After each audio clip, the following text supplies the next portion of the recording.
Guys welcome to Sulaiman place. আজকে আপনাদেরকে দেখাবো ইনফিনিক্স হট 30i মোবাইলে আপনারা কিভাবে গুগল সার্চ বার এবং এরকম ডুয়েল ক্লক আনবেন। তা আপনারা প্রথমেই এই স্ক্রিনের উপর লং প্রেস করে ধরে রাখবেন, ফলে এরকম দেখাবে স্ক্রিনটা। পরে উইডজেসে ক্লিক করবেন, তারপর আপনারা সিস্টেম টুলসে যাবেন, তারপর ডানে যাবেন, তারপরে আপনারা এই ডুয়েল ক্লকটা পাবেন, তারপর এটা পাবেন। তা আপনারা যদি এটা একটু ডেস্কটপ করে দেন তাহলে আপনার এটা এসে পড়বে। তো আপনারা এটা রিমুভ করবেন কিভাবে? এর উপর লং প্রেস করে ধরে রাখবেন আর রিমুভে টিপ দিবেন, তাহলে এটা রিমুভ হয়ে যাবে। এখানে আপনার গুগল সার্চ বার কিভাবে আনবেন?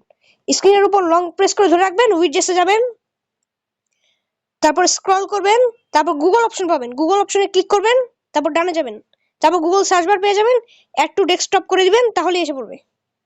আর এটাকে আপনারা ছোট বড় করতে পারবেন, এটার উপর লং প্রেস করে ধরে রাখবেন, রিসাইজে টিপ দিবেন, তারপর এটা আপনারা এভাবে করে ছোট বড় করতে পারবেন।